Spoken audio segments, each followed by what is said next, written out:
Good evening, folks, and welcome to the Monday night edition of the People Show and this first Monday of 2024. Well, the second Monday of 2024 in January, on this eighth day of January with Mark Wallace and Charles Thomas. Hope you had a great holiday, Mark. I've missed our weekly get together. Yeah, well, it was the time that we had a long break. It seemed like a long break. But I tell you, I'm refreshed. I enjoyed the holidays, worshiping the Christ and the coming of the Christ that we both acknowledge and believe in, that season for what it really is, spending time with family and hearing from friends. And I just, I had a great, relaxing time. So I did too. I had a great time too. Spent all of it really with family, and it was a wonderful thing, And I wish that season would last the entire year because everybody is focused on family. Everybody wants to come together as family, and that I enjoyed it quite a bit. Well, I tell you, what I did notice was that, yes, I believe that that people really see the need for bonding and fellowshipping, whether it be friends, whether it be family. Because one thing I noticed this year, over past years, that I saw people getting ready for the season much earlier than I have seen in a very long time. Really? And I think, and talking to some people, they said that it was largely in part to, all of the vitriol and the negativity that has been spewing, and of course, coming out of the years of COVID, that they were just ready to refresh. Now, I did get that feeling. I got that feeling for sure that this was the first Christmas holiday post-COVID. Yes. I felt that definitely.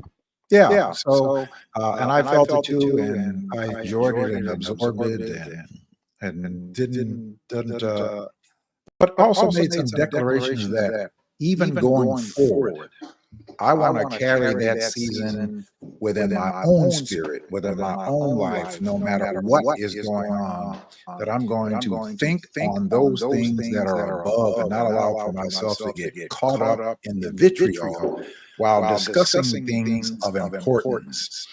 So I've made that declaration to myself. Well, when you say vitriol, what do you mean?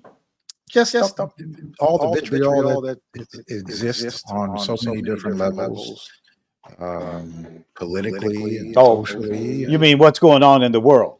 Yeah, in the world, what's going on, in communities. Well, that's the world. Yeah, absolutely. In a biblical sense. Absolutely. Absolutely. So, I just think that, we should not.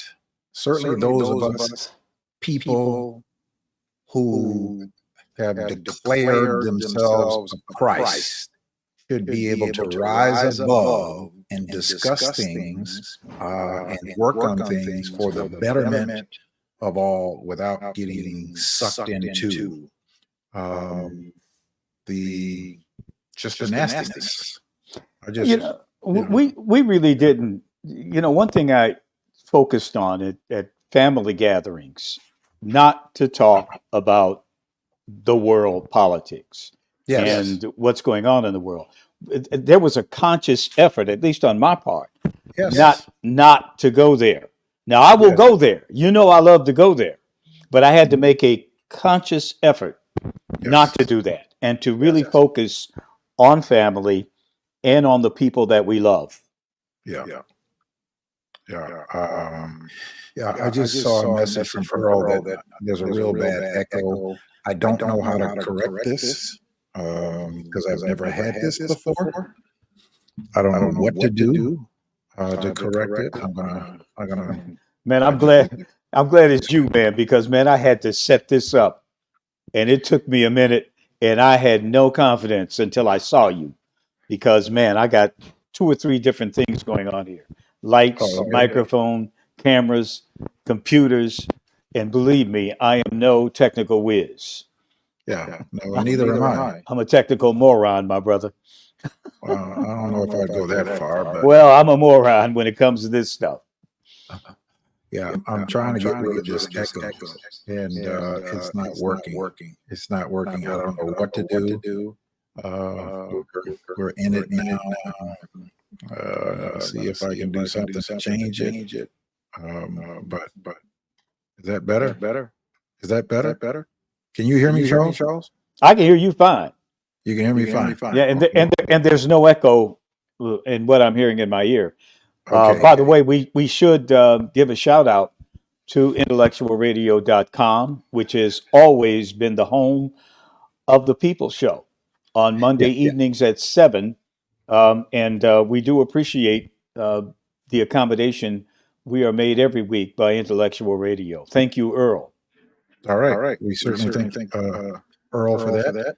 That echo, I can still hear that echo. And I don't know how to correct it. I don't know why it's doing what it's doing. I haven't done any differently than I have my stuff just stays set up. So I don't know. I just don't know what to do. We're going to have to bear through this. I'm going to try to figure it out as we go because I guess people are hearing it on the other side. So those of you who are on streaming live with us on Facebook or on Twitter or X, formerly known as Twitter, YouTube, and of course on intellectualradio.com, where we are every Monday night from 7 o'clock until 9. I'm going to try to figure this out while we are having our dialogue. But you were saying, Charles, that you made a conscious effort. And the fact that you said that was something that was mentioned on one of the news programs where these, I think it was like a family psychologist who said that you should, during the holidays with your family and friends, avoid speaking about politics during the season of celebrating holidays. In other words, take a political vacation. I did. And just enjoy family. I took a political vacation, but believe me, I was very plugged in, and there were a lot of things that I saw that deeply concerned me. And one of the things that I saw repeatedly during these past 3 weeks were the number of migrants who were on the street, particularly in the area where I live, which is in the West Loop, which is closer to the downtown area. In fact, I live only a few blocks from what they're calling the major drop-off point now for immigrants, which is along Des Plaines Avenue around Polk, just south of the West Loop, if you will. But there are people by the hundreds who are being dropped off there every day. Now, many of them are moving from there to shelters at this point, but at the same time, you see them on the street. They're standing in front of the grocery stores in particular, and they're obviously begging, and it's really tough because a lot of people don't carry a lot of cash anymore. So, I mean, I've had to stop and basically whatever I have on me, I try to help because these people have been dropped off here. You can see that their clothing is not adequate. Certainly not for a Chicago winter. And I'm not even talking snow and ice yet. I mean, in the 30s, and they're in a light jacket. They don't have adequate shoes. You can see that they're cold, and they basically have just been dropped off in the city of Chicago with nothing. And I don't know how it's going. I've heard stories about some of the problems they're having at the shelters, particularly trying to take care of children there. And when people are living in one big room, basically with cots, there's no privacy. But it's a tough situation, and it's something that we saw all the time during the Christmas holiday if you live in this area. Mhm.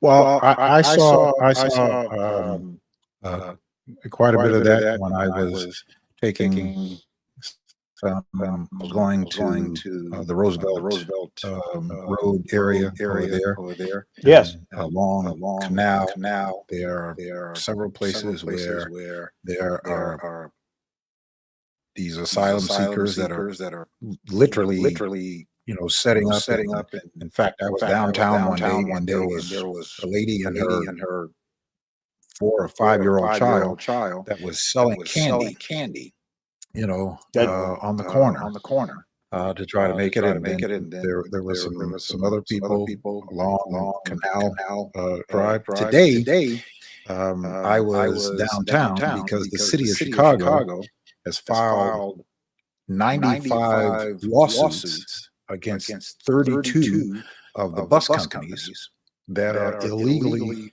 dropping people off at unauthorized drop-off places and not providing the city with the notice as required. And so the city of Chicago has filed these 95 cases against these 32 bus companies. They don't. Is it that they don't want the buses to stop in Chicago and drop the people off? Is that that's not not. No, the city of Chicago, they have instituted a policy that they are required to give the city notice that they are bringing asylum seekers in, and they have certain areas where they can drop them off. They don't want them dropping them off at 3 o'clock in the morning when the city doesn't have any resources out. The mayor, I've had conversations with Mayor Johnson. He says, look, the people that work for the city and for the state, they have families too. So we need to be able to coordinate being able to foster these people from one location to another, but that there's no cooperation from the other side. They were just sending people. What's the other side? What's the other side?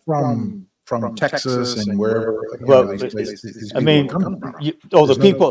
Once the Border Patrol, or is that the other side? Or no, it's not the Border Patrol. Who is it? The Border Patrol. The Border Patrol doesn't have anything to do with loading migrants and asylum seekers. So what? So that's all coming from the government of Texas. The government of Texas, not the federal government, but the government of. See, I disagree with you. I think it's let me finish. The government, the U.S. government allows the people into the country. It's their responsibility. There's a process. There is a process by which that happens. And what is happening is when people have been processed into the country by the federal government, and they are allowed to come into the country. Okay. When they are going into Texas, okay, then the governor, Greg Abbott, are loading people up on buses, and I think they've done a couple of plane routes, loading people up on buses and just sending them in without providing any of the municipalities notice that these people are coming. All they're asking for him to do, you want to send them, fine. But all they're asking for them to do is that they have a processing in place. And so they're asking for them to provide proper notice. And so that has been asked of the governor, as well as that notice has been sent out to the bus companies. And so when they are in violation of those ordinances, then they're going to have fines imposed upon them. So all they're asking for is to let's have some cooperation in terms of coordinating this so that there's safety for the people who live here in Chicago, as well as for the migrants. Dropping these people off in places already that is foreign to them. And that could be dangerous not only for them, but also for people who live in these communities. It is, these are human beings that we're talking about on both sides, the people who live here and the people that they're sending here. So all that the mayor is asking, as well as these other municipalities that they have now sent people to, are asking them for just some basic cooperation. I think that Abbott has been called and accused of using these migrants as political pawns.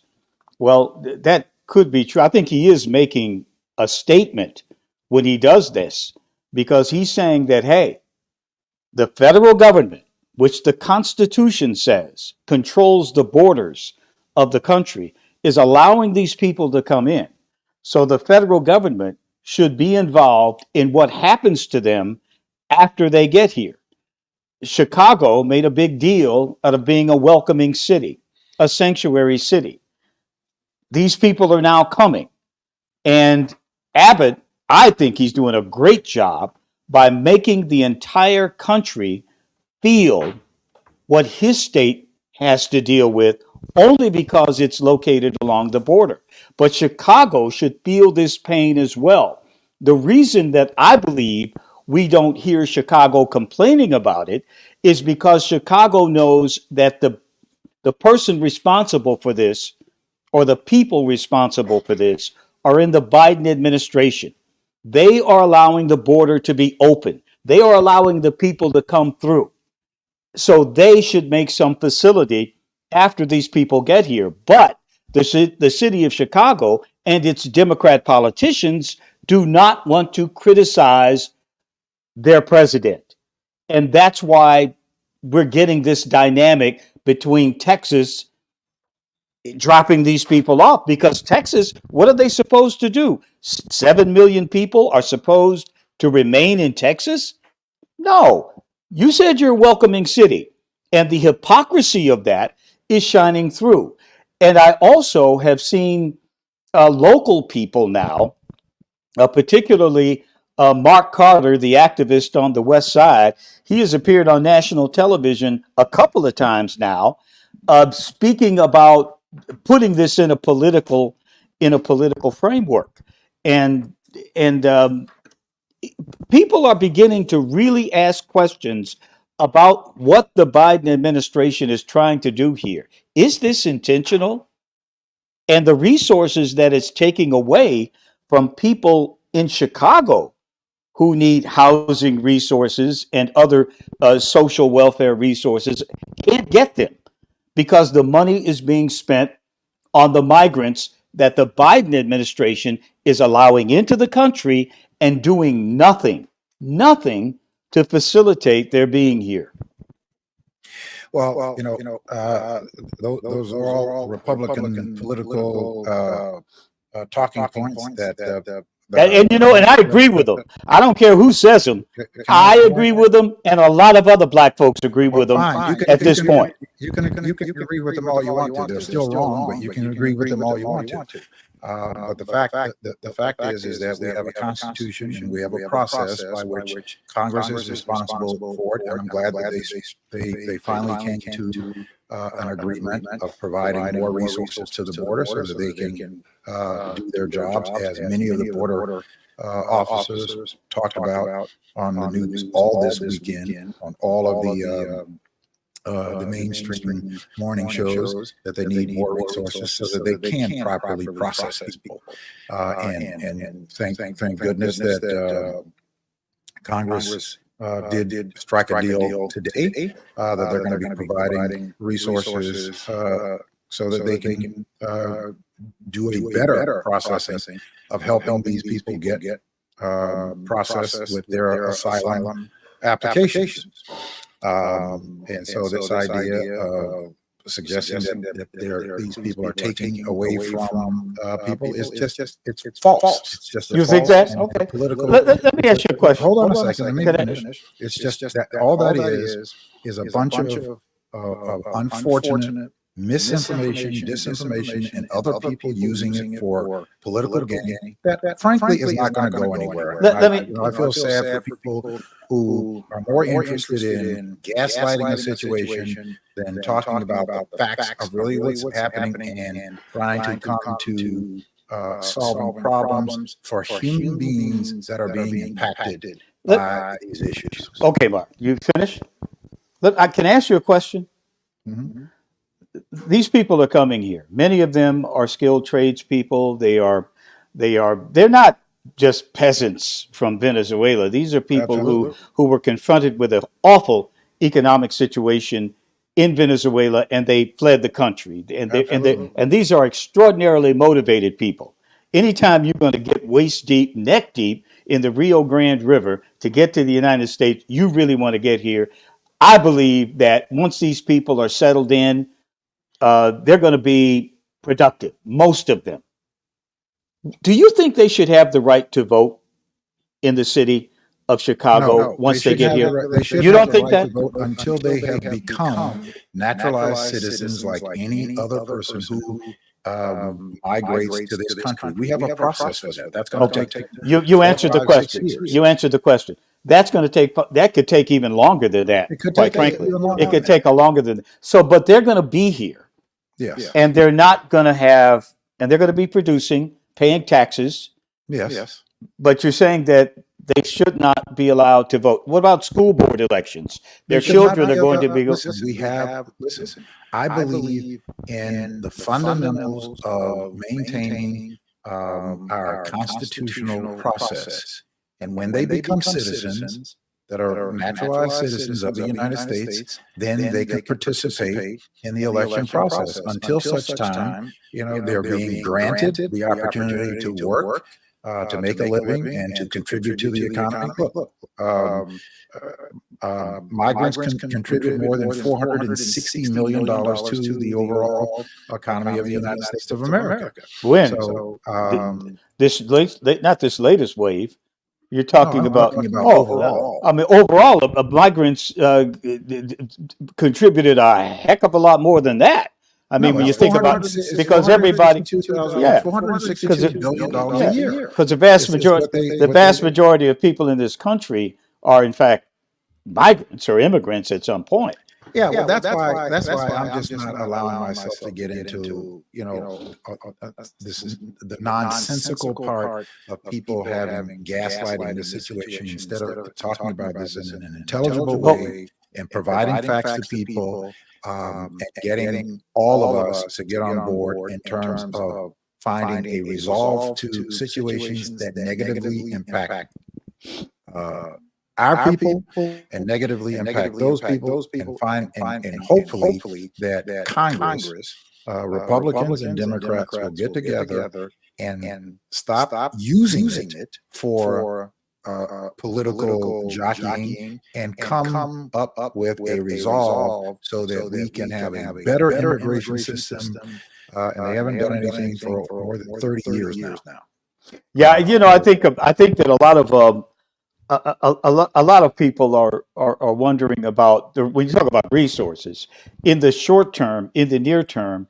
Certainly, resources are being used to facilitate these migrants in the present, in the near term. I mean, absolutely. The city of Chicago is spending hundreds of millions of dollars.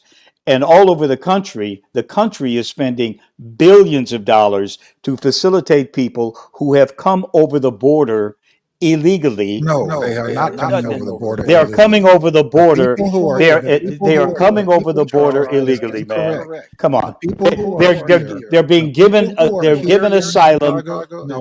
They are not legal yet. They have their hearings yet. Not illegal. The people who have been granted asylum are not illegal. That is incorrect. They have not been granted asylum yet. They have hearings, but there are millions of hearings. The hearings are scheduled 10 years from now. There's not a single person that has been transported here that has not been processed, Charles. The people who are here, of course, they've been processed. They've been processed, and then granted asylum to get their work permits. So they're Three- not here illegally. 3 years ago, 4 years ago, they had to wait in Mexico to be processed, as you say. Now, under the Biden administration, the processing is a matter of what's your name? No, they Go did not ahead. have to be- We're going to give you. what- We're going to what give you a did 3 hearing years ago- date. No, We'll give you a hearing incorrect. date, and then we will decide in 2031 No, that's incorrect. where some of the Correct. dates are. That's 5 to 7 incorrect. years from now, then they will determine That is whether or not they incorrect. were given their asylum was granted legally. That They'll is make that factually- determination later. That is factually incorrect, Charles. It No, is that is factually absolutely incorrect. that is absolutely Then correct. obviously They have not you determined don't yet understand what whether it or not they have not determined yet whether or not they are eligible for asylum. They Yes, have they to make have that to make the determination. determination. That's why they're Once given you- court once you have dates, been Mark. granted- Mark, that's why they've been given Let me- court let me dates. just tell you. Let me just tell you that what's going to end up happening to a great deal of them is they're going to be accelerated to getting their work permits because many of them, because you have people who are using this system or using this situation to gaslight for political gain because they have no other record to run on, and in the process have violated the law. And the law says, the Constitution says that you cannot deceive a person who is seeking asylum by deception. It is called an unlawful detainment. That's exactly what Ron DeSantis did when he sent 50 of the asylum seekers. Brilliant idea. Brilliant move. 50 of the asylum seekers Beautiful. to Martha's Vineyard, and Loved it. thinking that he was going to send a message Loved to the it. people there. When And he not, did. because no, he didn't. Because the Yes, he people did because they threw him out immediately. He was Because trying those to- are the elites. The elites turn them out. They're not even They there. let you go to They the. weren't there. No, they weren't landed. there. They sent them away. They No, sent them away. The elite plane, people were already gone. They the had already plane, left. Number whatever. two. Martha's Vineyard, where Obama lives, does not have any migrants. Okay, number They two. said they can't do Number anything two. with them. Number two, the 50 people that he sent there, because of the way that they sent them there, they automatically got their work permits because that's what the law provides for when you violate those people's right. And that's how stupid Ron DeSantis and his people are. And they're I loved it. I investigating thought it was a great move. I'm sure you do. Because it revealed the hypocrisy of the left wing. Only people who don't care anything about the rule of law, while they hypocritically say that they do care about the rule of law, will speak that way. We have a process, and it's going to shake out, and the numbers are going to demonstrate that those people who participated in it, Ron DeSantis and people like that, because they don't have any substantive a record or solutions, because they don't want any solutions to deal with these issues. They just want to gaslight it, and they want to try to get people upset who may not microanalyze these situations, which is why I am going to and have committed myself to making sure that I understand the facts and not the fodder that people put out there and want to misrepresent. Well, apparently, even the Biden administration now, as we approach the 2024 election year, is beginning to understand that this country, the people of this country, do not approve of what's going on at the border, because Anthony Blinken went to Mexico, and the talks have begun, and the flow of immigrants has actually not stopped, but slowed considerably, because the government of Mexico now is turning people around and sending them south once they enter into Mexico. So apparently now even your Biden administration understands that the American people do not approve what's going on at the border. And all the lefties, I mean, the ones that want to defend this, No, your numbers are beginning to wane because people are getting sick of this. They don't like what they see at the border. Not to mention the drugs that are coming across and the criminals that are coming across. They don't like this. Not to say that most of them are criminals, because they are not. They're people who are down on their luck, basically. But no, let me finish. Let me finish, Mark. Republicans do. Well, I'm not a Republican. I'm an independent black man. I'm an independent black man. You what? Republicans, because Well, you support everything that the no, Republicans are doing. I support many things that they do, and this is one of the things that I believe they're on the right side on. Okay, I believe they're on the right side of bringing the border under control. Now, if a Republican does that, I'll support a Republican for that. They're bringing the border. They want the border was under control under Trump compared to what it is now. Compared to what it is now, whatever. But there weren't 10, 15,000 people coming over in one day under Trump. It wasn't happening. There weren't people sleeping. There weren't people begging in front of the Jewel under Trump because from Venezuela. That wasn't happening. That wasn't happening. Hey, I'm a simple man from Missouri. I'm a simple man. I didn't see them under Trump. I see them now under Biden. So Biden to me is a problem. He's always been a problem to you. But the point is that Donald Trump, all he did was shut down the asylum system. He did nothing to try to correct the problem, but just shut it down. Of course, you're going to have people sitting waiting. But all of that, the talking that people thought, wow, as soon as they lift Title 42, that they're just going to flow into the country was just a false narrative. So he did nothing policy-wise to correct the problem. So when Congress, Republicans decide that they will work with the Democrats in Congress, they will come up with a solution to the problem. But they don't want to do that. And they, for years, Republicans whatever, wanted to do 10, 15, whatever, Mark, 10, 15,000 people coming over in one day cannot continue. And I would support bringing it under control, even if it means putting the army down there, putting somebody down there to control the situation. That's what we need. That's what our federal government, which is led by Joe Biden, is not doing right now.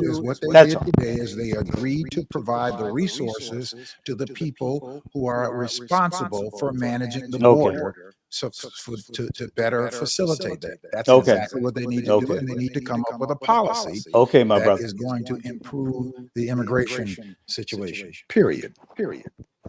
Great. Fine. Yeah. Full stop.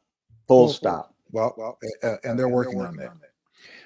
Let me move on to acknowledge that today, as we speak, they are celebrating the life of Eddie Bernice Johnson, who was the congresswoman of the 30th Congressional District in Dallas, Texas, who served for more than 30 years there. Jasmine Crockett is now her successor, and they are celebrating her life. She made her transition at the end of December, and she was 88 years of age, and they're now celebrating her life as we speak in Dallas, Texas. She is the person who was largely responsible for the CHIPS and Science Act that has now been passed.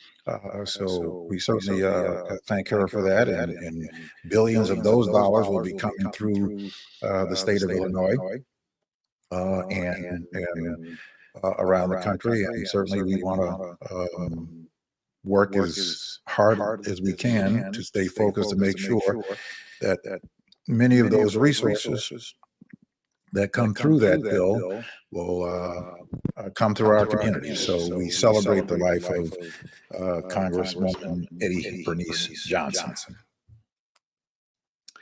There was some other things that happened that over the holidays that made some some notes of.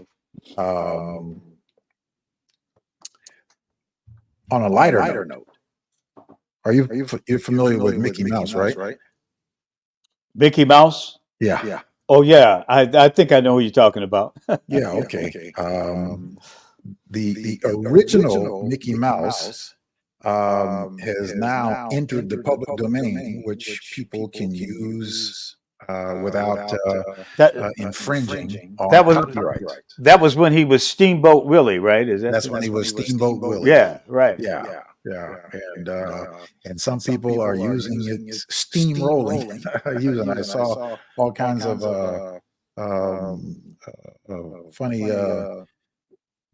things that people were doing with some independent films, and they're even putting them in some mainstream film that's going on. So Mickey Mouse may be at your front door in some way or another. Hey man, Mickey Mouse.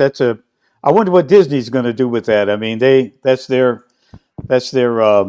superstar, I guess. Well, it's only in that original form. They can't use any of the new or the newly ones that are protected, obviously. So they won't be able to use any of those. They can only use Steamboat Willie, that character of Mickey Mouse. Well, I mean, I don't, I'm not a big Mickey Mouse aficionado, I guess. Well, let me also January. We're in the month of January. January is Dry January. I just heard of this. Dry January. So, are you participating in Dry January? No, I have no idea what you're talking about. Okay, well, Dry January is when you don't partake of any alcohol for the month of January. Oh, well, I don't drink too much anyway, man. I'm a teetotaler, not a teetotaler, but I get sick before I get high or drunk. I mean, I don't. Wait a minute. Yeah, I don't. You got to clean that one up, Doc. No, I mean, I get like liquor does not agree with me. Didn't agree with my dad. Didn't agree with my father, my uncles, even my own children are not drinkers. Good. I mean, we don't have anything against it. It's just that it just doesn't work for us physically. We don't really. There's a big push to get people to because during the holiday season, people partake in a little more spirits. And so January, they're encouraging people to back away from them. I'm gonna be dry all January, February, March, and April, and May, June, July. Oh man, of course, I've been dry all of my life. That's very liquor in my life. That's very ambitious. I do enjoy a glass of wine, and I cook with wine. In fact, I made a beef stew yesterday, and I actually went out and bought a bottle of wine so that I could put it in. But I burned the alcohol off when I'm cooking it. So hey man, what if you burn it off? Does it have any impact on your on the food? No, it evaporates, and you just get the residual flavor of the grapes, I suppose. But it gives the sauce a much richer feel. Hey man, let's get back to the good stuff. All right, let me ask you a question. Yeah. What do you think about this effort that was announced, I guess, last week to take Trump off the ballot in Illinois? Well, let me just say this. That is a question that the Constitution itself is very clear. The Constitution is clear. And that is a question that in many of these efforts, there are Republicans that are leading these efforts. And the majority, the majority of these efforts in Colorado, that was led by a group of Republicans to get him up, and in many of the other states. Now, what I believe is that, and I'm glad that it is going to the Supreme Court, because we are going to find out whether or not we have a judiciary or whether or not we have another legislative body that is supposed to be the judiciary. This is the clearest question as it relates to the Constitution that the Supreme Court has to weigh in. And we're going to find out whether or not we have a judiciary or not. So I am glad that the question is going to, hold on, I'm glad that the question is going to the Supreme Court to make a ruling. You said that. Okay. Fine. You made your point. Yes. But if they should decide, if they should uphold the cases, if you will, where the ballot ban, if they should uphold the Colorado ban, does that mean the judiciary is overstepped, or is what? I mean, no. The question. Listen. The question. The Constitution is clear in terms of whether or not if they certainly have demonstrated that, because you don't have to be charged of a crime. In fact, it's not even mentioned that you're being charged of a crime or anything of the sort. That's not what the Constitution says. And the lower court judge in Colorado even said that Donald Trump participated, gave aid and comfort. She even said that. But he's just a judge. He's not a jury. No, she gave the final ruling. No, he didn't give a final ruling. The Supreme Court will give the final ruling. The Supreme Court will have the final ruling, Mark. Come on, he did give the final ruling. No, he did not. He didn't give a final ruling. The Supreme Court took the case. How did he do a final ruling? The Supreme Court will have to decide this. No, come on, Mark. The Supreme Court will decide on whether or not they followed the Constitution. Right. That's what the Supreme Court does. And that will decide the case. Let me finish, Charles. Let me finish. The judge ruled in Colorado that he participated. The evidence was there that he participated and gave aid and comfort. I'm not going to go through all the details. Well, he was found guilty of insurrection. She simply said, yes, she did. She simply said that Donald Trump was somehow absolved because he was not an officer, which was shot down by the state Supreme Court of Colorado as ridiculous, and every other noted, respected judicial scholar have said they don't know where she was going with that, that she was trying to give some sort of hook. And so she didn't even, it was, and the people who objected to it on the state Supreme Court didn't object to the fact or the argument of he participating. They simply didn't even dissent to that. They simply talked about what she talked about. So on that merit, if the United States Supreme Court, that's why I say they are on trial, because it is very clear on how they ought to rule, because the Constitution is clear. But we're going to find out whether or not we have a judiciary or whether or not we have a legislative, a third. Make your point. Make your point. Make your point. I did. Okay, good. Twice. The question is, to me, has he actually committed insurrection? He has never been charged with insurrection. You don't have to be. Wait, Mark. Now you're interrupting me, Mark. Mark, now you're interrupting me. You don't have to be. I tried to sit here and listen. I tried.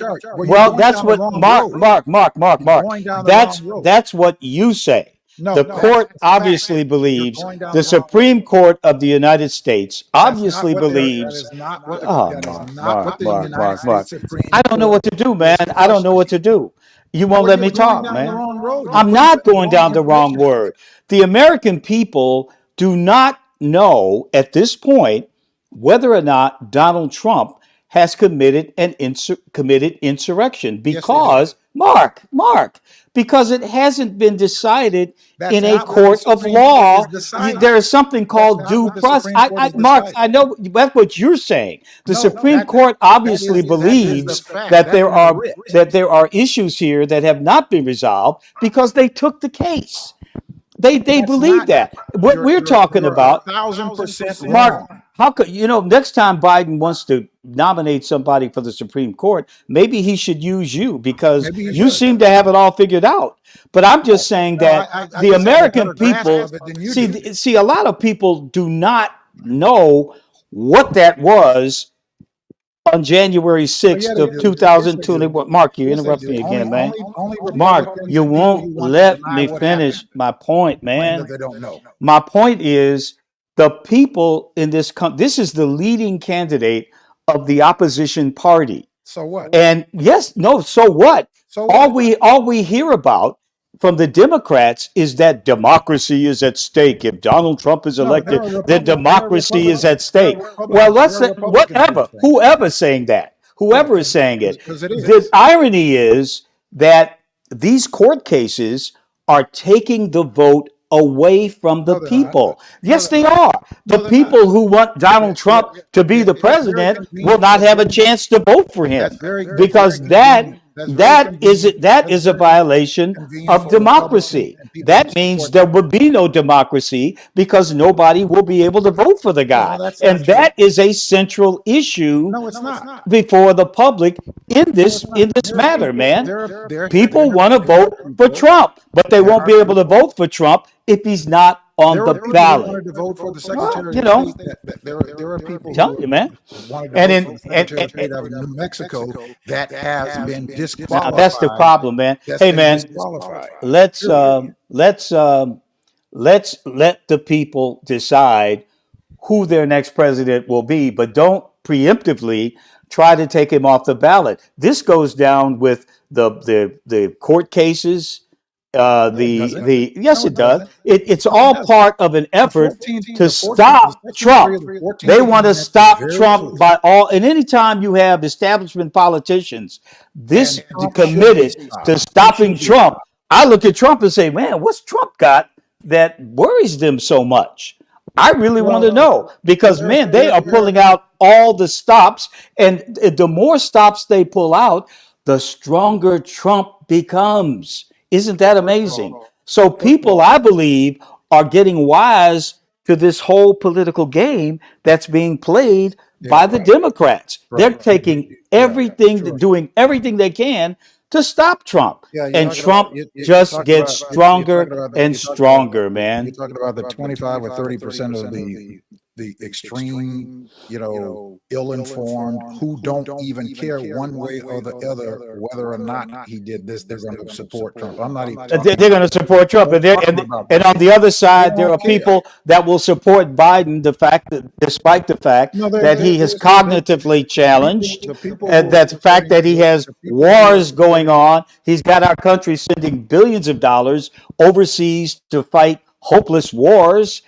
People are beginning to wonder about the Democrat Party and where it's taking the country right now. Okay, they really are, man. I mean, there are a lot of people wondering why, and they're going to vote for the guy anyway. There are so many people who claim that they're law and order people that would support somebody who cares nothing about law, who cares nothing about order, who cares nothing about the Constitution, who says that they will be a dictator on the very first day that they go in office, who said in a speech last week told parents, well, I'm sorry about your 11-year-old child getting slaughtered by an AR-15 and they just need to get over it.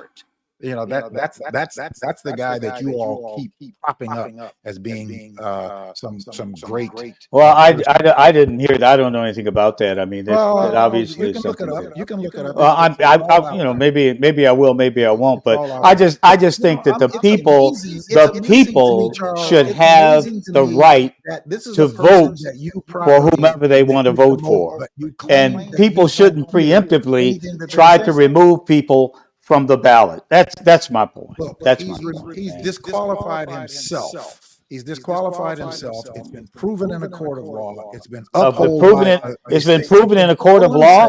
Mark, come on, man. There had been a trial, man. If anything, he was acquitted by the Senate. By the Senate, he was not convicted by the Senate. I mean, the only time there was a court case was in the Senate when they impeached him. And what happened? And he walked away. Of course it isn't. But you can't tell me another court case where there was testimony and there was Colorado. The United States Supreme Court will decide this. The United States Supreme Court. All those judges in Colorado were appointed by Democrats. Mark. You got to do facts, man. We got to do facts. They were all supported. They were all supported by Democrats. The four who voted. The four who voted to, but I know I said four. All of those who voted, all of the four were the all who voted to take him off the ballot. They were all appointed by Democrats. Mark, that's a fact. Yeah. Well, so what? I'm just telling you what the fact is. That's all. I'm just telling you what the fact is. So you got 6 Republicans appointed on the United States Supreme Court. Let's see what they say. They're being put on trial now to see whether or not they're the textualisms that they say they are, originalisms that they say they are. We're going to see. We'll see. We'll see. They are. That's why we're going to find out whether or not we have a judiciary. We'll see. Whether or not we have. We'll see. Legislative body in black robes. That's what we're going to find out. We'll see. We'll see. We'll see. So California just passed a law that I think that is important because the reason why it's important because many of our national or federal laws start in California. So there are many laws that are now federal laws that have been piloted out of California. California just passed a law that says now that police officers that are pulling people over must now advise people why they're pulling them over before they ask them for their license or to ask them to step out of their car. And I think that's a very important step. And I hope that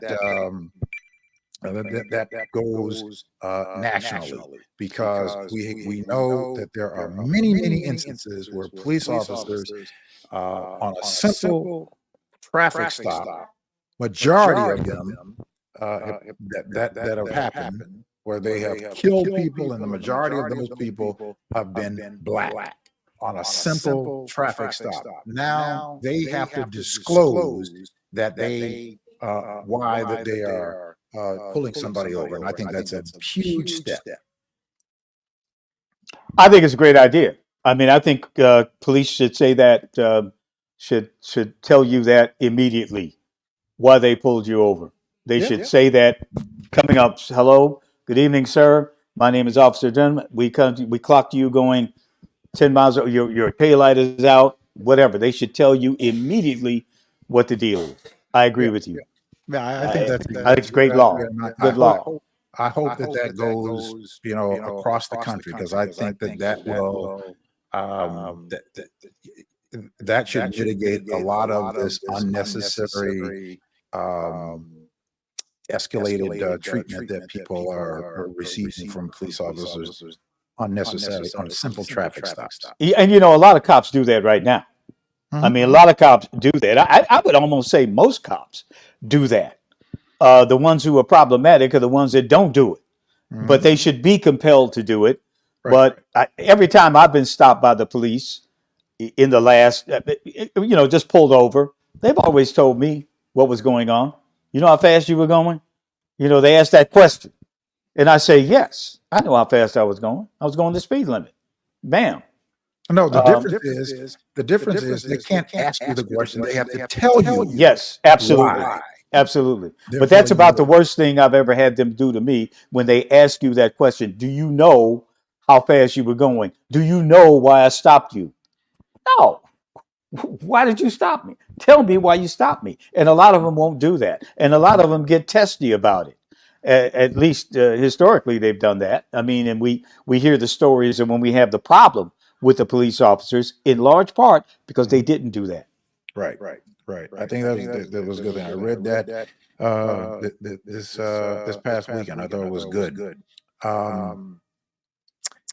What about this firefighter coming back to local? What about this firefighter chased somebody down and shot the man in the face because of some road rage? I don't know the exact facts, but there are different stories as to why he did it. But a Chicago off-duty firefighter chases a guy down and shoots the guy in the face. I don't know. I heard the story, but I don't know the detail of it. I think the firefighter was not held. I think he walked out. Well, yeah, his name is Omateo Kasim. He's 34-year-old, was charged with attempted murder and aggravated battery, among some other charges. And because he had no record whatsoever, they released him to home confinement under his own reconnaissance. So that's what was said in the article as to why he was released. There are some people who have a problem with it because it's attempted murder that he was being charged with. But I just think that this is this whole gun culture, right? This whole gun culture, give everybody a gun, because all it does is heighten already inflated egos and emotions, and these kind of things happen. What did he shoot him with? I don't know. It was handgun. Handgun. Yes. That's where most of these things happen with handguns. I don't know what the condition is of the person. That I know it was in critical condition. I don't know. I haven't heard any reports of it being any worse than it was at the time that it was, reported. But horrific, just absolutely horrific. Road rage, man, road rage. I don't. People, I stay away from it. I think you just have to be aware that you absolutely cannot get involved in these fights because you don't know. You don't know who might be packing. You just don't know. And I just assume everybody is packing. Very good. Very good. I make the assumption that everybody's packing. And that's why they have a low crime rate in states where everybody is packing. No, they have no. They have a lower. They have a lower. Yes, they do, man. They do. In Wyoming, people are packing. They don't have a crime rate, a murder rate anywhere near what they have in Chicago, which has some of the toughest gun laws in the country. The facts are, Charles. That is the fact. The facts are that there is a higher per capita death rate for guns in these red states than there are in blue states. Those are the facts. Now go and look it up, and you will find that out. So No, I've looked it up. I know that the murder rate in Wyoming is a lot lower than it is in Chicago because they have. You want another state? Arizona? I don't know. Of course, man. I mean, I could give you all kinds of states. Montana, Idaho. These people have virtually no gun laws.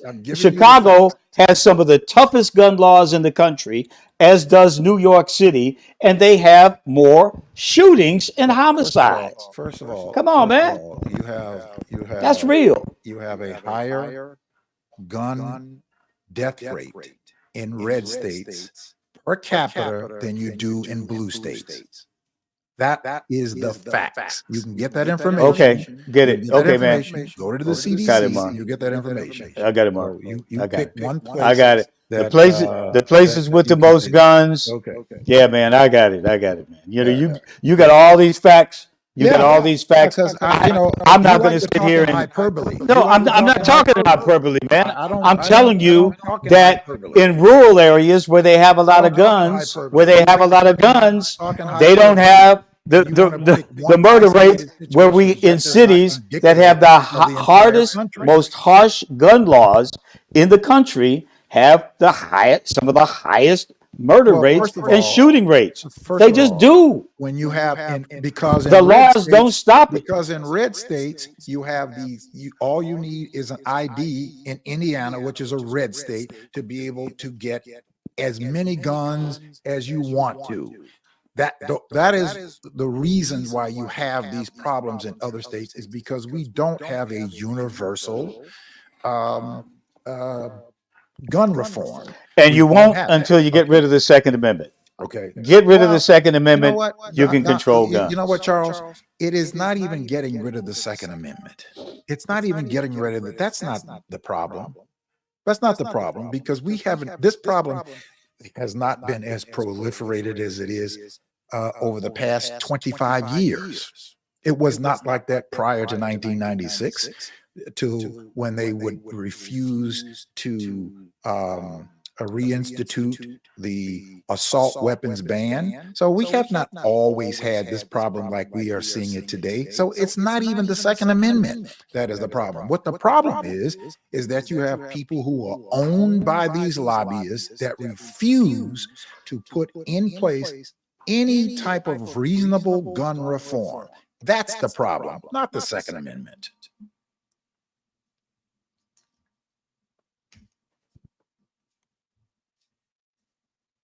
I'm done.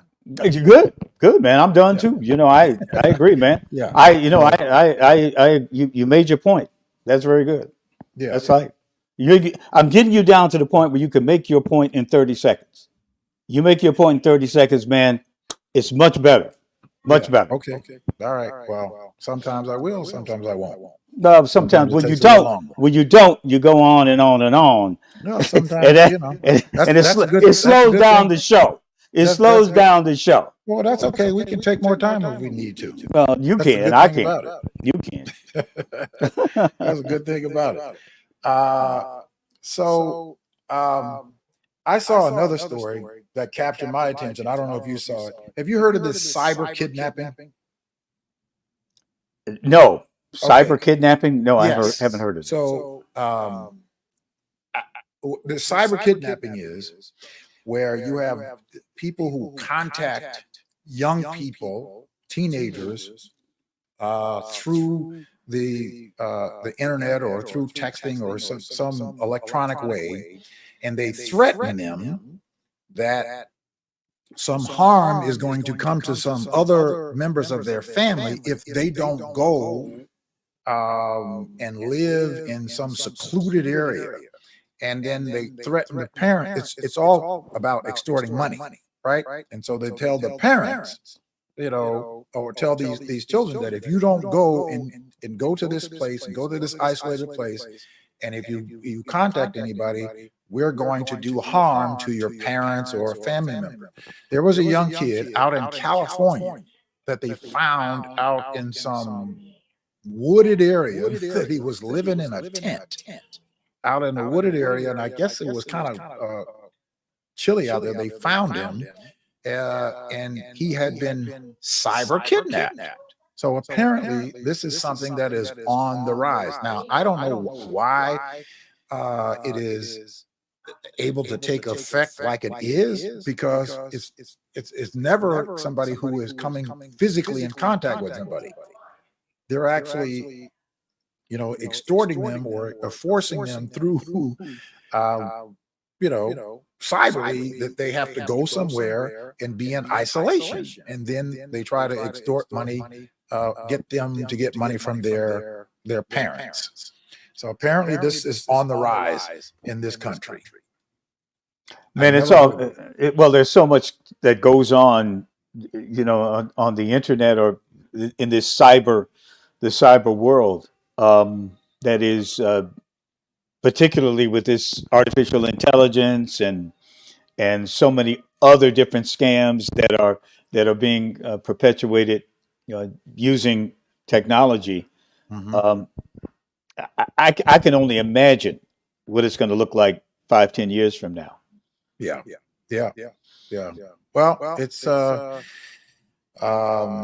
very interesting. It's very interesting how that works. I know that they, certainly are doing it with companies, and they've done it with companies that have extorted millions of dollars out of companies. And companies, of course, they keep it quietly because they don't want this to, for whatever reason, go public. That people hack into their systems and extort money from these companies. But cyber kidnapping seems to me, just listening to it, I guess I couldn't imagine how it could actually take effect when you're not involved with any person. Let me ask you something. Yeah. And I'm only slightly changing the subject. Sure. How much U.S. currency do you have on your person right now? $67. I had $10 and I don't have it anymore. How much U.S. currency do you think that 69. How much U.S. currency will you spend during the average month? U.S. currency? You mean actual greenbacks, dollar bills, coins, whatever? How much would you think you spend during the average month?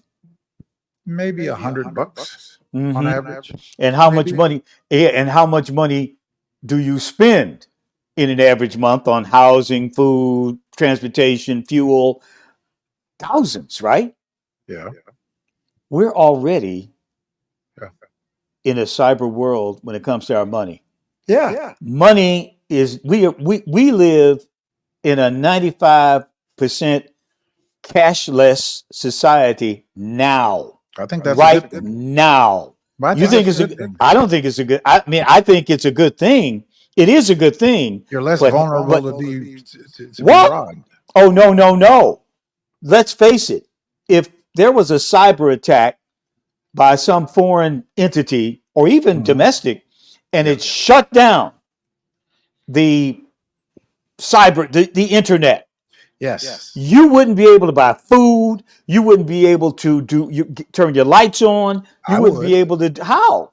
I would. You got a generator. You got to no. You must have a generator I then. got a shoebox. A what? A shoebox. Well, to me, if the internet shut down, Okay. I could have millions of dollars in the bank. I couldn't get to it. I couldn't spend it. I couldn't do anything. We are incredibly vulnerable right now. Charles, let me ask you a question. Yeah. Let me ask you a question. How old would your father be today? 108. 108.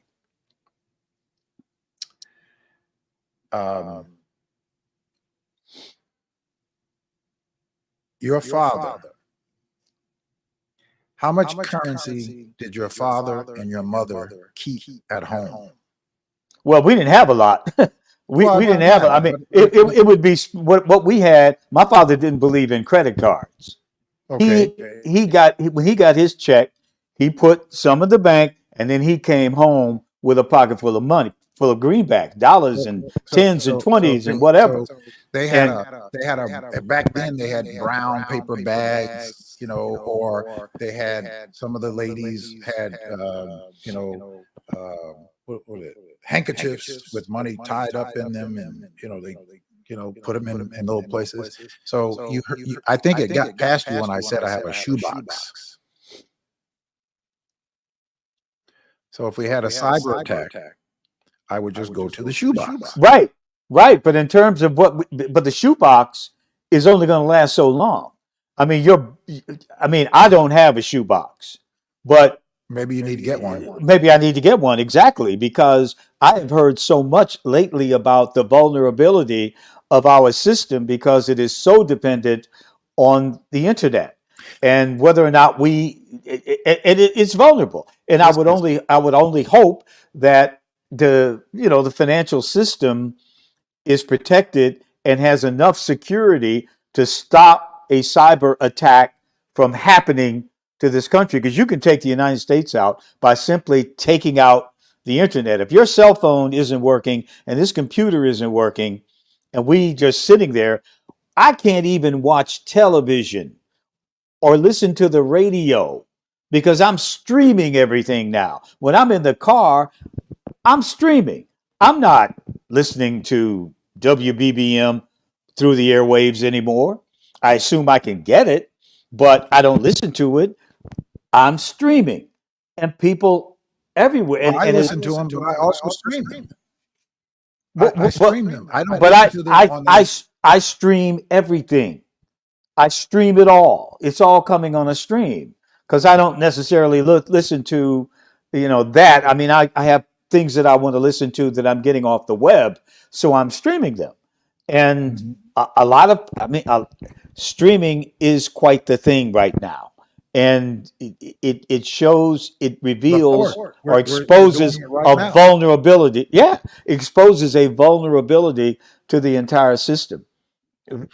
Well, I have to, I certainly have to believe, because there are brilliant people out there that are working very hard, that understand these threats. And back in 2015, I believe it was, Ted Koppel came to, he wrote a book about that very thing, about cyber attacks. And Ted Koppel came here and did a book signing at the University of Chicago. And Ted Koppel being one of my favorite journalists. And I went to see and get his book. And he wrote a book about, cyber attacks. And he said, it's not a question of whether we will have a cyber attack. It is going to question of when we will have a cyber attack. And so, that's why I say, get a shoebox, but make sure that it's a metal shoebox with some, dials on it, not a literal shoebox. Yeah, there are many changes happening. That was like the man who, I don't know if you remember the story. You were still in television at the time. There was a man who passed away up north in Bucktown. And when they went into his house, he lived in a very, very modest house and had a lot of, physical problems, but he passed away. And they went in his house and he had over $375,000 rolled up in dollar bills, fives, tens, in his wall. $375,000 because he didn't believe in banks. Yeah, well, I don't believe in currency. The thing about it is currency is disappearing. It's disappearing. Why don't you believe in currency? Well, they are because it's hard to come by. It's hard to get. A lot of people don't want it anymore. They would rather have you. A lot of business owners don't want it because they can track their receipts a lot easier using a computer than they can counting it out. Well, it depends on where you go. No, that's pretty much the case, man. There's a restaurant. There's a restaurant, a new restaurant that's just opened up on the south side, on 79th Street. They have great. I mean, if you like jerk chicken, they have this great jerk wrap right there on 7907 South Champlain. Brother by the name of Quincy, who just opened up a few restaurants there, but they don't take currency. But when I go way out to Crestwood to a place where I go and play pool, they don't take anything but cash. They don't take cards, cash only. So it just depends on where you go.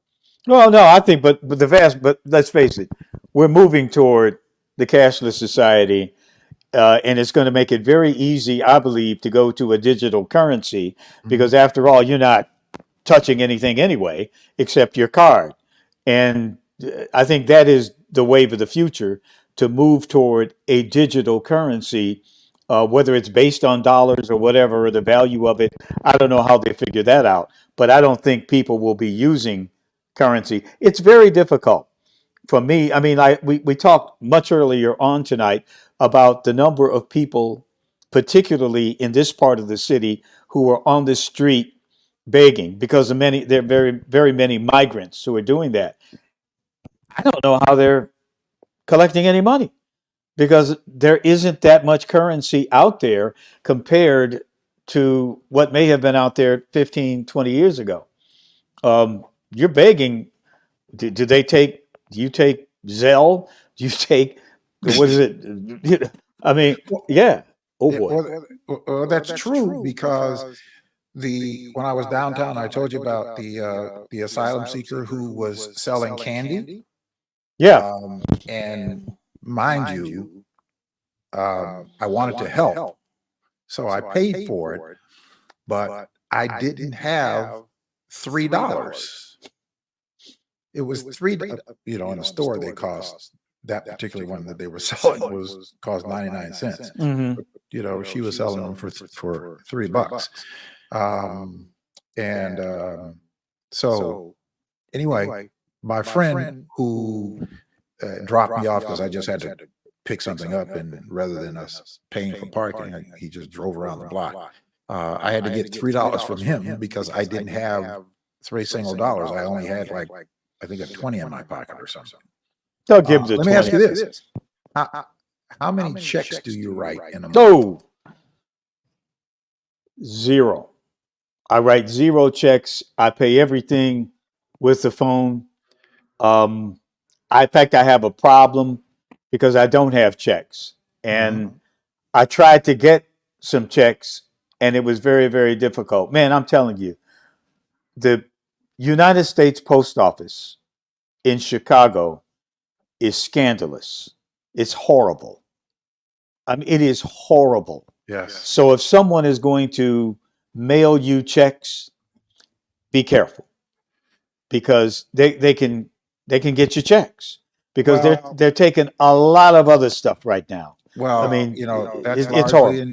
That's largely in place. Unfortunately, that the wrong person was put in place of the Postal Service, and I know people who work in the Postal Service that said how their resources have been stripped so that it makes it very hard for them to process the mail as efficiently as they once did.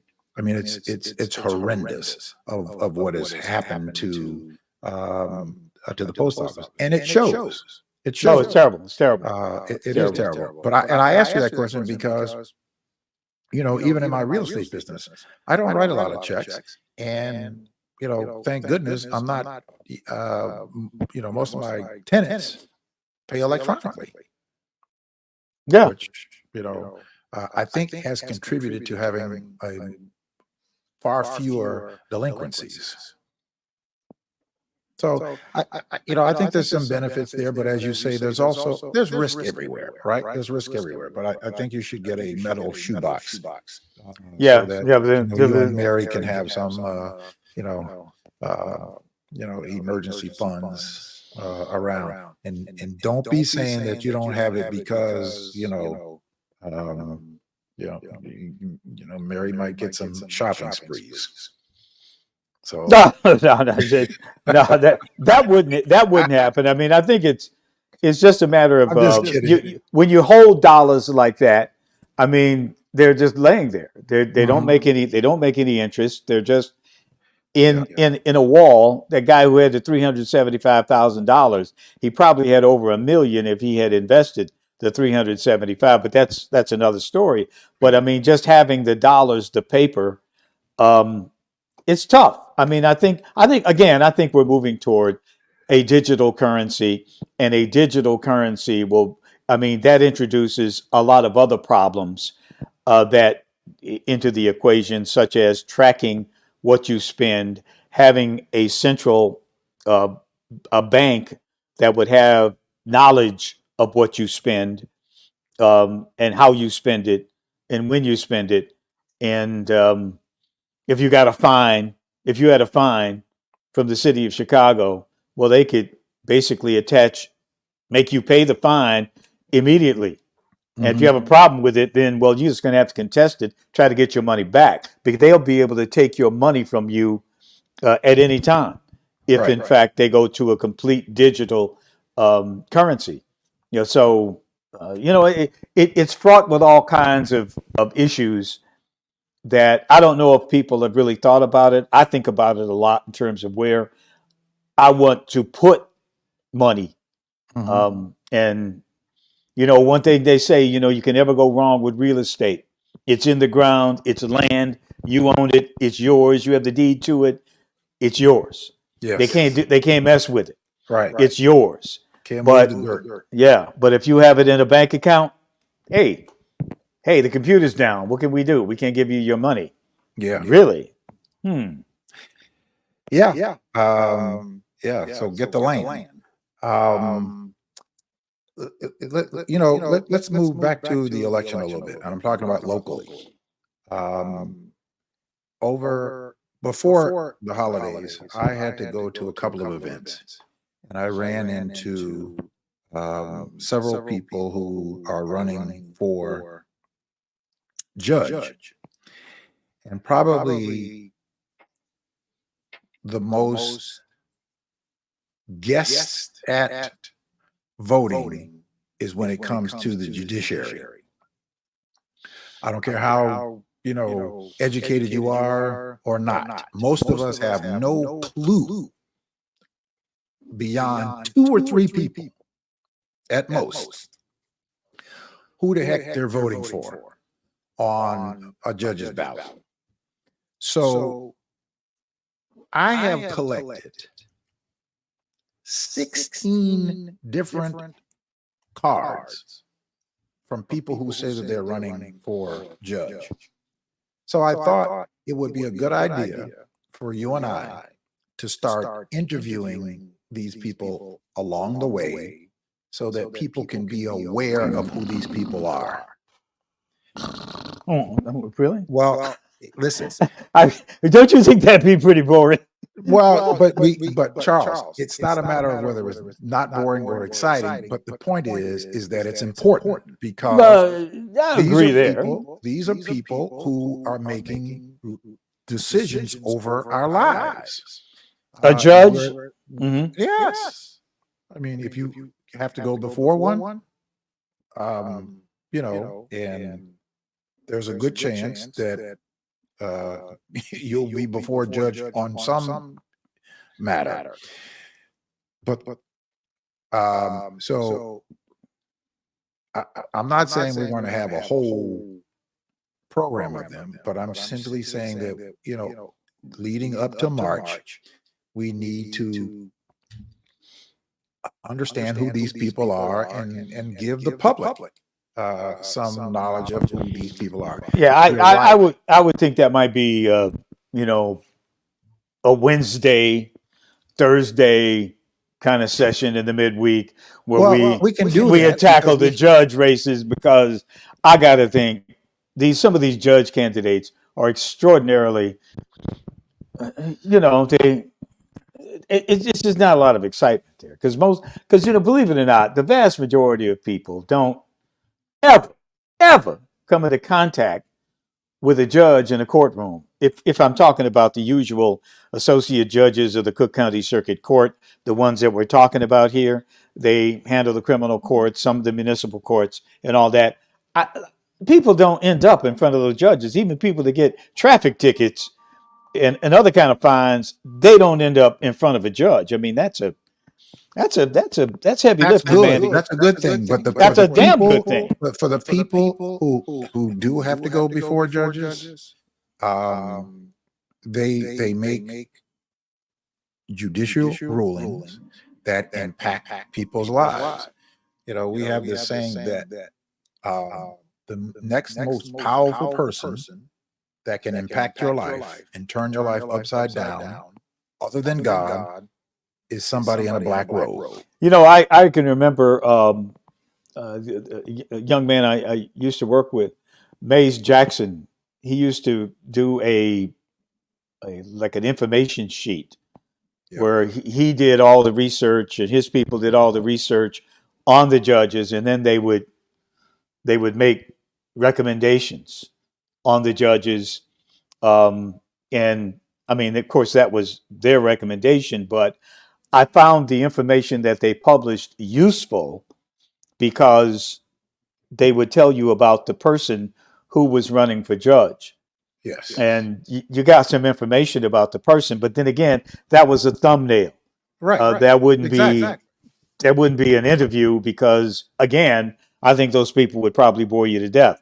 But it's good to, it's good to know who's running and where they came from. Yeah. I get that. Listen. We don't. It doesn't have to be a 2 hours. You and I can do, a 30-minute segment where we're talking to some of these people. But I think because we can put this back out and people can go back and they can review it and they can hear from these people, I think that we will be providing a great service for the public to be able to. I would agree. That would be a good service. It'd be a good service. So, be a good service. I thought that would be something that you and I could do.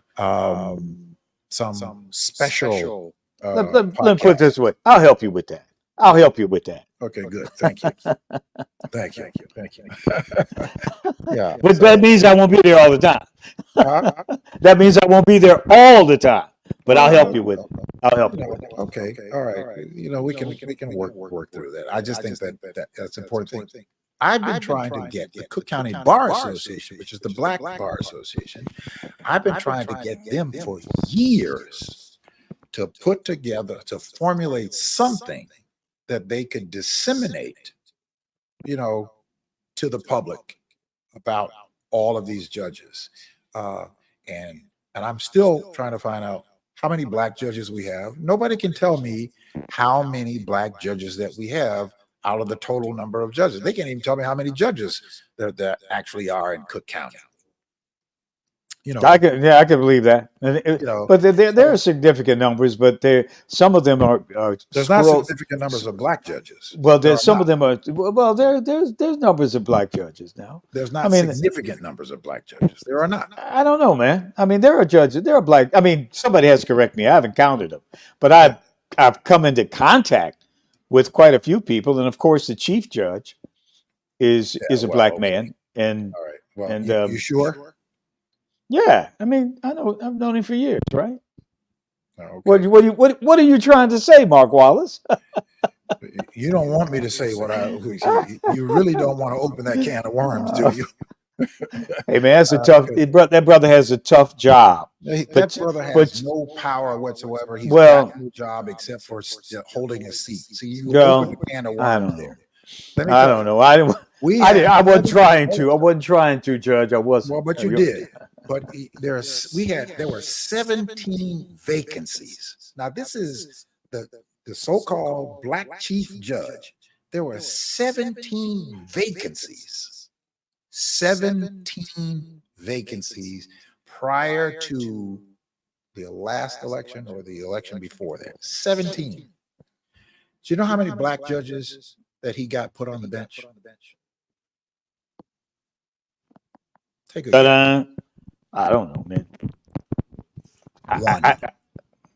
man. One.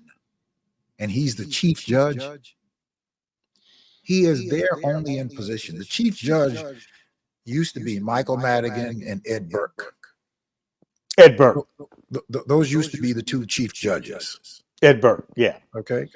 So now that they're gone, I don't know who the chief judge is now. Maybe still Ed Burke. Well, I mean, I think you mean who's going to do the Democratic Party slating? No, who tells for the judges? Who tells Tim Evans what to do? Well, that's a slater. That's the guy who slates the candidates. No, that's the guy who slates that historically. That was the guy who slated the candidates. There you go. The guy, the person. Right.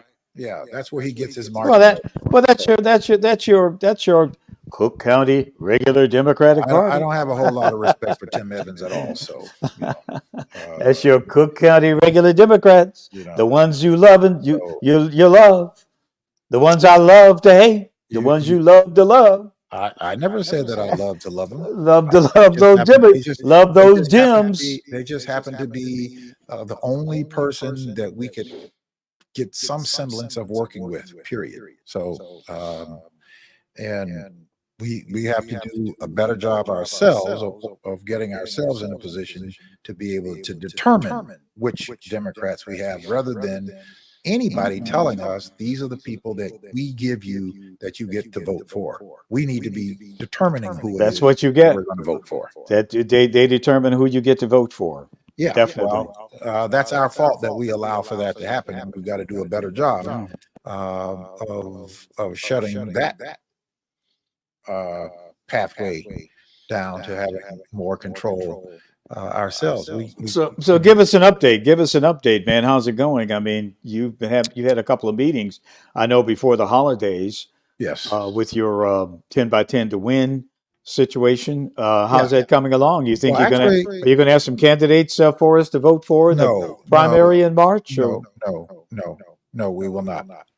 Because what we're doing now, we're narrowly focused on getting ourselves to spread the tent, to get more people engaged, so that we can, one, empower ourselves to be able to do that. So we're not prepared to numbers wise to do that, right? So so the objective is, but it's good, because what's happening is that we're getting what we wanted to get was a cross section in terms of area of people. In the last meeting that we had 13 wards represented in that last meeting.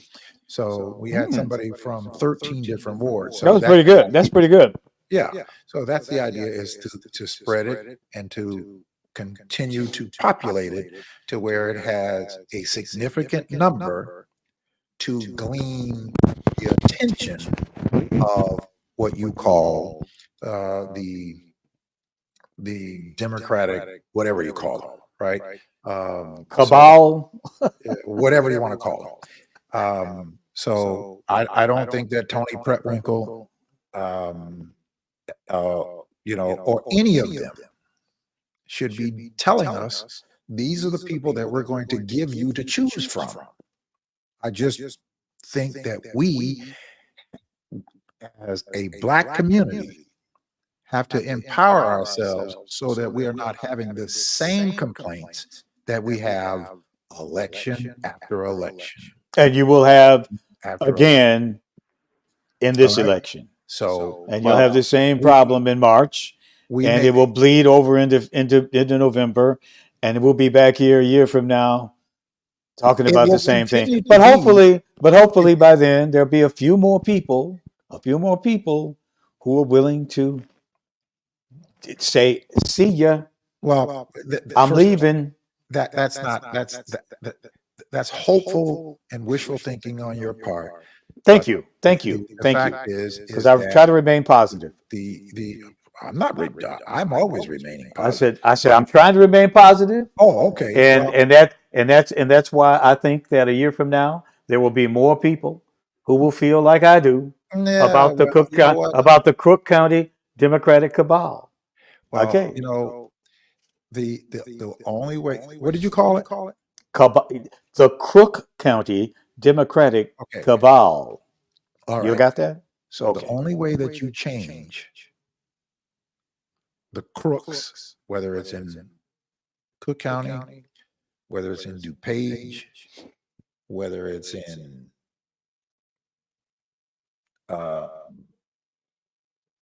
Iowa.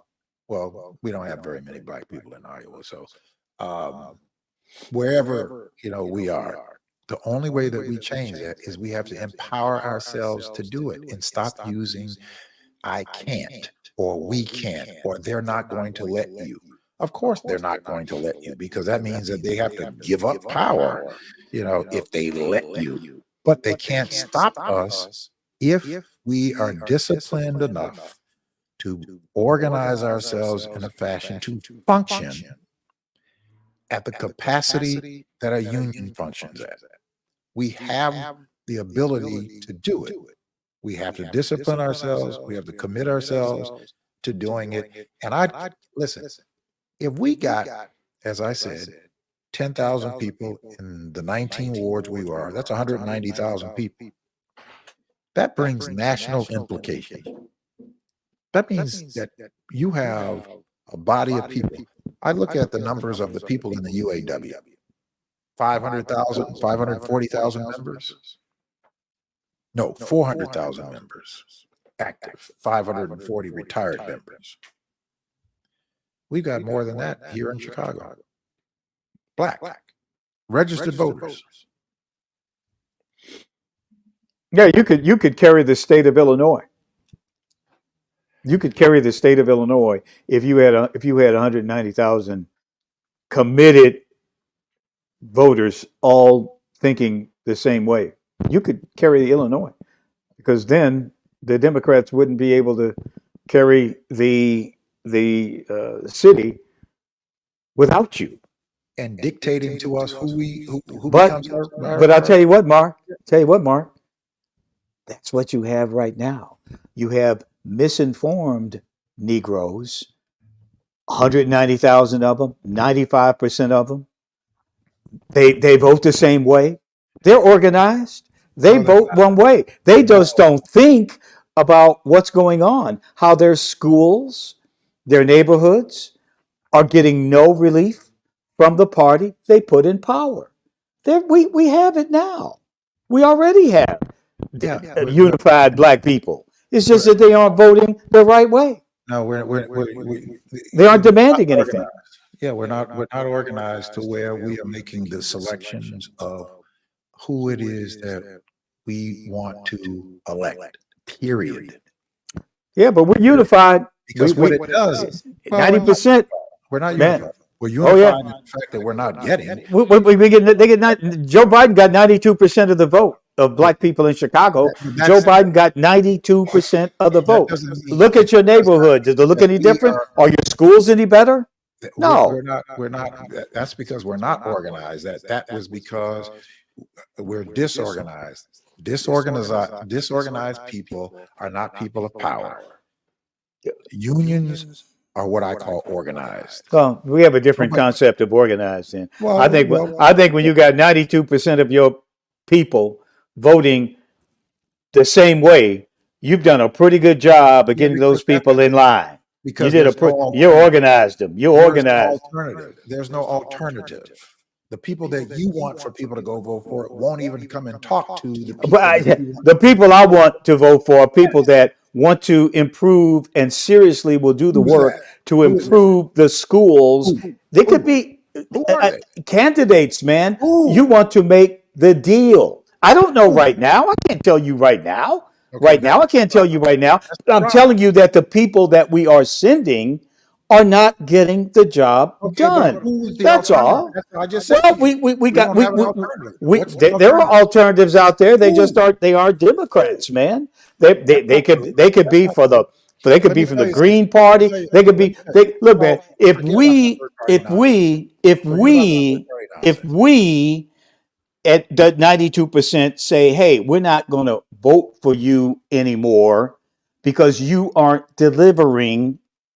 So we're going to take our vote elsewhere. No, we'll take our vote elsewhere because you did nothing. This guy does nothing. I'll vote for him. And then suddenly you'll see people begin to respond. You have to move to the middle and negotiate. You can't just be there in the pocket of the party, because that's why the party won't do anything for you, because they know they're going to get the 92%. You don't have to move to the middle. All you have to do, you got to move to the middle. Is we can organize ourselves. We can be wherever we want to be. We can be to the left. We can be to the left of the left. We can be to the right. We can be wherever we want to be. Exactly. We are organized the way that we need to be organized, that we make the determination and not somebody else. That's what being organized, having organized power really is. We don't have power because we're completely disorganized. Not that we don't have the ability to. We have just never concentrated on it. But to answer your question, that is what we're doing. So for those people who want to participate, make sure that you text 10x10 to the number 855 909 1385. I'm going to put it in the chat for you. And you'll receive the meeting alert for this upcoming week, because we've been off for the last 2 weeks because of the holidays. We're going to start meeting again this Thursday by Zoom at 6:30.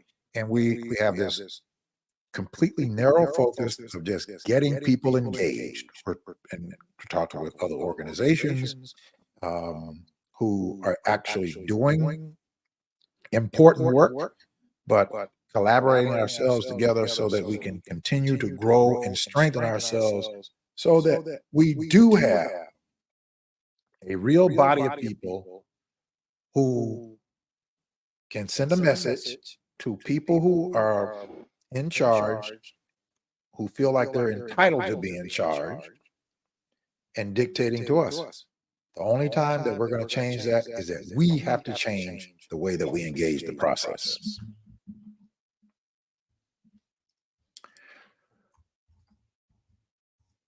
So 10 by 10 to win. Keep at it, my brother. Keep at it, my brother. And you know, you tried your way, I'll try it my way. My way is say, I ain't voting for you anymore. I'm done. I'm done with you guys. There's somebody else on the ballot. I'll give them a shot. That's what I do. That's what and that's just two different ways. I wish you all the success in the world. Yeah, I hope I'm already successful, because I'm not going to support them anymore. I don't support them anymore. I'm already successful. Thank you. Thank you. And it's good for you. And I'm proud of you, man. I want to ask you. Yes, sir. Ask me. You're not supporting them.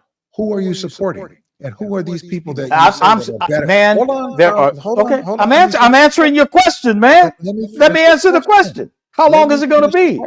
Man, let me finish it. Okay. Who am I going to vote for? People, and when are you going to bring them to talk to the Black community that you keep talking about that you're voting for? Who are they?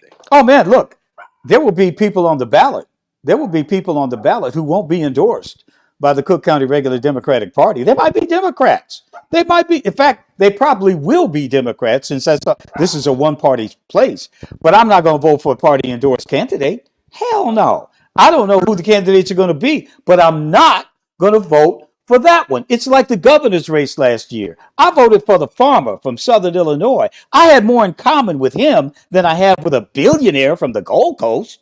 Come on, man. I voted for him. I supported him. I went on TV for him. Okay? And I do it again. I'm not going to vote for the party that does nothing for this city, for the children of this city that has failed miserably. I'm going the other way. Okay, so that's one guy I voted for. I voted for Darren Bailey for governor last year as a matter of saying, hey, I'm tired of it. I'm not going to do it anymore. I'm not. I was a Democrat all my life, but I'm not right now. I'm in the middle. I'll pick and choose. There might be listen. There might be a Green Party candidate out there. I don't know. I'm going to look to see who's running over these next 3 months to figure out who I'm going to vote for. But I can guarantee you one thing: it won't be candidates endorsed by the Cook County Regular Democratic Party. I won't be that, because they failed. They've showed me that they can't produce. There's a lot of candidates out there you can vote for. A lot of candidates. Will they win? Probably not. Not in this environment, but I'll vote for them. My vote is my power. Look, is it that you support? when you show me the roster of people who make the ballot in March, I will find somebody to vote for. I ain't never missed an election, and I don't plan to miss the primary in March. Well, I missed primaries when I was reporting. I didn't take part in primaries, but I will this time since I'm not reporting. Why? Because I can't declare a party when I'm a reporter, because I'm covering both of them. Wait a minute. Listen, Mark. You're talking about You're talking about something that you don't know anything that what you're talking about. I'm asking you a question. A reporter why I didn't choose a candidate when I was reporting? Why can't a reporter vote in the primary? Because you're telling, what do I, if I vote for the Democrat in the primary, what do I tell the Republican? Because Well, that's, wait, that's public information whose ballot you pulled. That's public information. So if I pull a Democrat ballot and I got to go interview the Republicans, they're going to say, "Well, you didn't vote. You're a Democrat." No, I'm not going to pull a ballot when I'm reporting. You can't do that. Political reporters don't do that. They never had done that. Okay, wait a second. Now you've just changed. No, political reporters do not pull ballots in primaries. They don't do it. No political reporter does. They might, but this one doesn't. This one doesn't. And those who are out there working, covering politics, both sides of the aisle, should not be pulling a ballot from one. It makes perfect sense, Mark. You don't understand journalistic ethics. You don't get it. You're not a journalist, so I don't expect you to. But you do not. Yes, you do. You make no sense, Mark. It makes perfect sense. Pull a ballot and then still be objective. You cannot pull a ballot and still be objective. No, you cannot. I disagree with You that. can't. Well, that's what you say, but then again, you're not a journalist. They might do it. I'm sure they're out there that do it, but I don't do it. And a lot of other journalists, and I've talked to them about it. But don't say that. No. No journalists do it because well, I don't know. I can't talk about every journalist in the United States or in the world. I didn't. I'm saying that I believe, as a matter of ethics, a journalist who is covering politics on a daily basis should not go out there and pull a ballot or register as a Republican or a Democrat. You can't do it. Or a Green Party. No. Charles said it because it's true. Charles said it because it's true. It's unethical for me to go out there and pull one party's ballot, but I'm trying to cover both of them. You can't do that.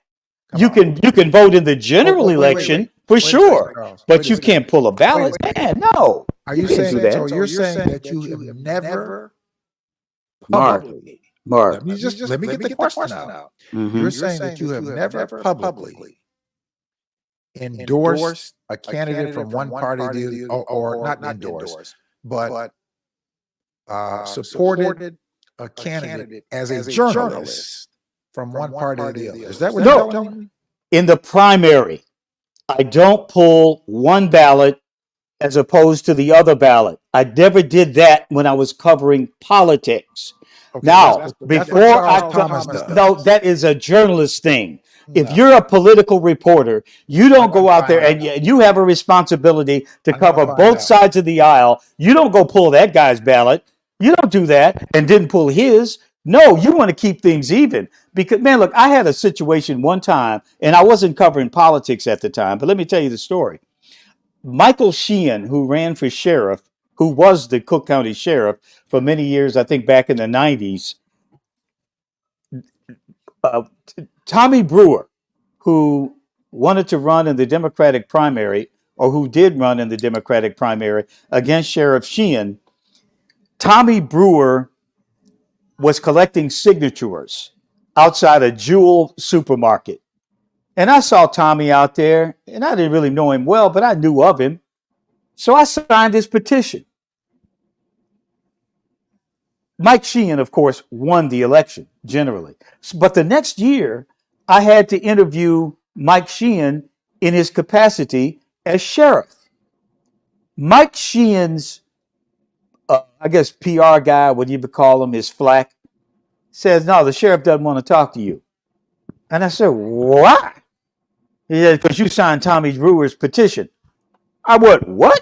I said, that wasn't an endorsement. I was just signing his petition so he could get on the ballot. But exactly. But I got all that smoke. So can you imagine how these politicians act and how they feel and what they do? They know everything that you do. They look up every political reporter and find out if that reporter pulled a ballot in a primary. And if it wasn't that party, they looked at you with some great suspicion. They don't know who you voted for. They don't know who I voted for in the general, and they really don't know who I voted for, but they know I voted in the primary for the one party as opposed to the other. They know that, and therefore they and believe me, they know. They look at the names. They know. They look, and if a reporter does it, they'll know that reporter leans Democrat or leans Republican. You don't want to have that chasing you around. It's not that important. It tells us something about who they are. Absolutely, but that's who they are. I know who they are. That's why I never pulled a ballot in a primary when I covered politics. I'm sorry that you didn't do that. Because I'm not sorry. I'm not sorry because I was a pretty damn good reporter, much better than you, because you're not a reporter, and reporters know what they should and should not do. Of course, because you don't understand journalistic ethics. You don't get it. You don't understand it. Exactly. You've been educated. You don't. Political reporters don't pull ballots in primaries. I'm glad that I would never have been a political reporter, because nobody's going to tell me, because of my job, that I can't participate in the democratic process. Primary. And you know what? Once that happened to you, you probably wouldn't be a reporter much longer, because you can't do that.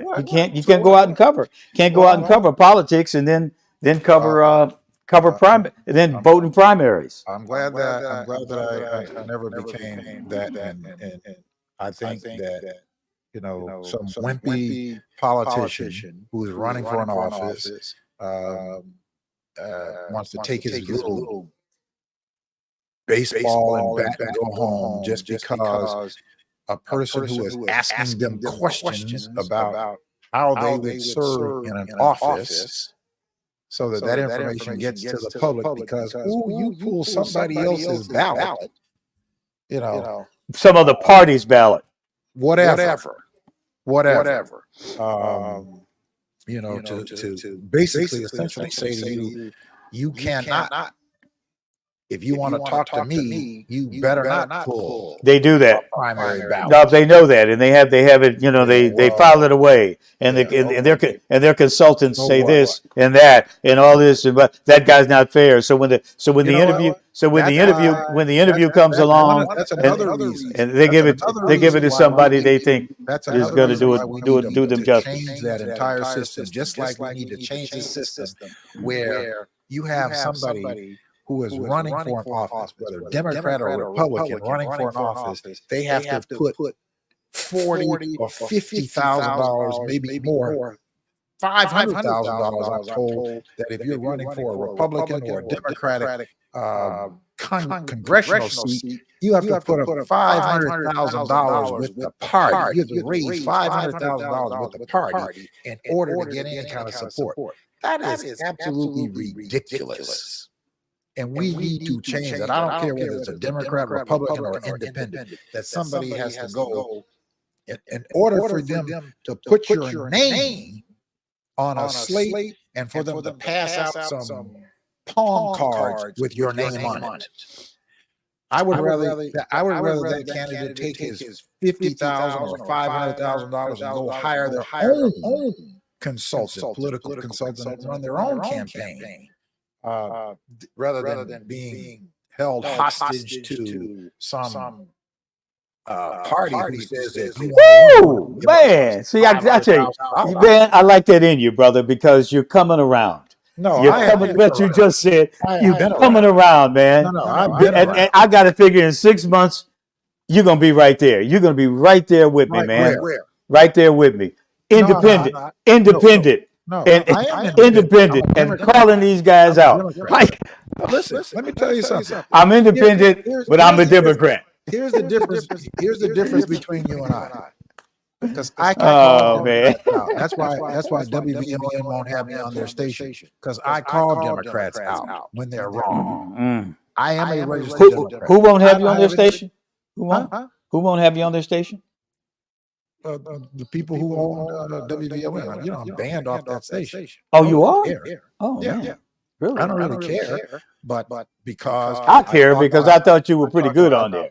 I thought you were pretty good on there, man. Look, I talked about people like Nikki Zolar, who, was an unemployed human resource, whatever her job was, at the state level, and then all of a sudden she's now this big red light camera tycoon in the suburbs, making millions and millions of dollars, right? So I talk about that. I talk about Rahm Emanuel. I talked about Daley. I talked about Crooked Ed Burke, who finally got his due. For years I talked about it, and there were black people who were apologists for this guy. I mean, the damage that he has done, we will never be able to really know the significance of damage that he used by prostituting that office that he held, right? And there were black people who held this guy up, right? I was on the Borges report, and because they made this criminal one of their honorary members of an all-black organization. Now, Ed Burke is a racist from his hip to hip. He's a racist from his hip to hip. And I said to Ernesto, you all couldn't find another white man to be your honorary member of this all-black organization other than him? So when I told him that I questioned their organization's judgment, he threw me off his radio program. It's fine by me. It's your program. You do whatever you want to do with it. But my point is, there is nobody who is off limits to me because they belong to or don't belong to a party. Because I am a registered Democrat. And I'm proud to be a registered Democrat. But I'm also going to call Democrats out, as they should be, when they are not representing what's in the best interest of our people. Ooh, man, boy, have you called them out on that?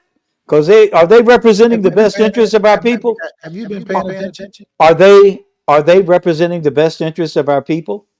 They could be doing a lot better. Oh, really? Are they? But are they? But a hell of a lot better. Are they a hell of a lot better? Yes. So are they representing the interests of our people? Not good enough. I know, and that's why I don't support them. Okay, that's why I don't. And you still do. You still do. I don't. That's the difference. That's the difference, man. That's the difference, Mark. That's the difference. What I do is, Charles, is I work to try to improve some semblance of what I can work with.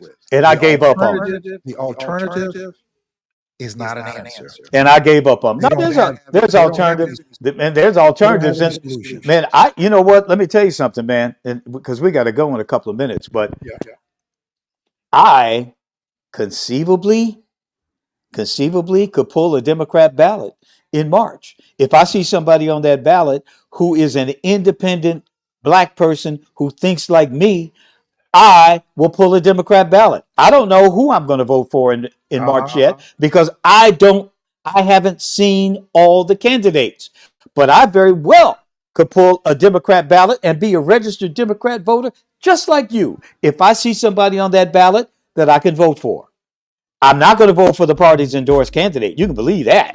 But if I see somebody else on that ballot that is a straggler, might be a candidate in the far reaches, I'll vote for him. I don't have no problem with that. I don't have no problem voting for the right Democrat, not these that are out there from Washington now, and the ones that are here in Springfield, and the ones that are at City Hall.